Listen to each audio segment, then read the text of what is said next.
St Eugene, it seems, always had a soft heart and was blessed at having several moments during life's trials where he felt the grace of God in particular.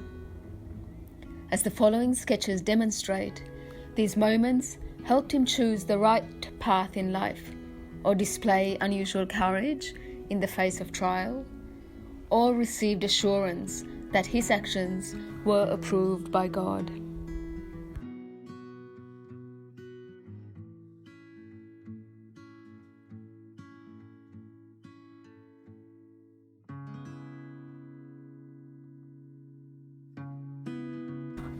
Around 10 years old, a young Eugene de Mazenod was found to have a cyst in his eye that required an operation.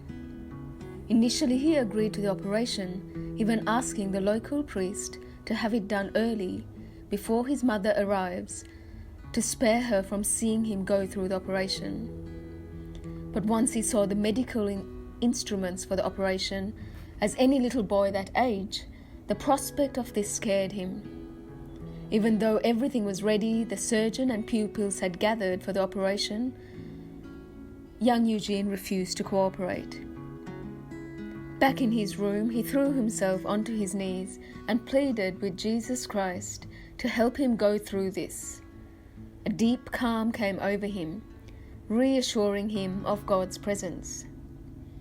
This encouraged Eugene so much, he agreed to have the operation done immediately.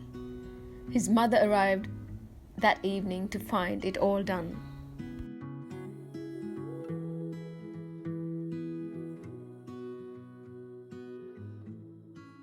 Later in life, as a young man in his 20s, disillusioned by war, family, and money troubles, St Eugene was drawn towards worldly ambitions of wealth and influence, hoping to marry into a rich family.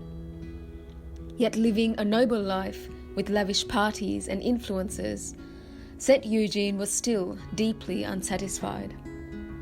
Realizing the lack of meaning to all of this, he started looking for more, attending church regularly, reading about faith, and doing acts of charity.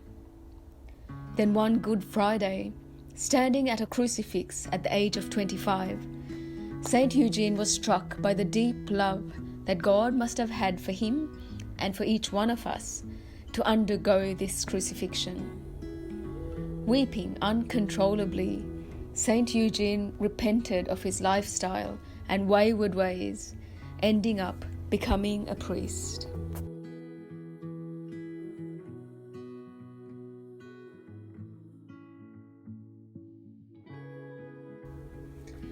As a priest, St Eugene was particularly aware of the plight of the poor and abandoned, those who were yet to hear the gospel.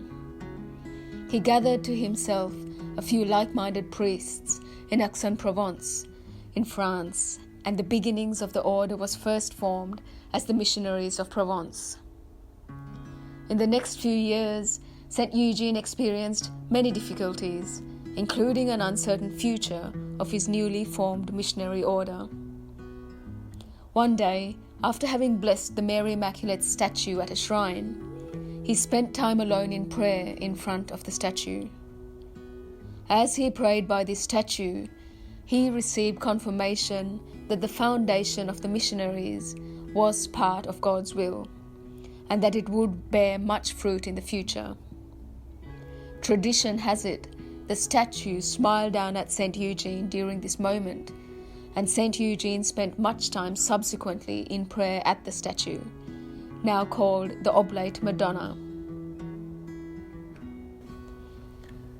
These moments of grace, external graces, that St Eugene received, encouraged him at key and difficult moments in his life. The same Spirit that provided these graces also seeks to provide such encouragement for us. Consider the following reflection questions. Think back to when you have felt such encouragement, by something someone said at just the right time, or perhaps a timely event in your life solved a problem for you.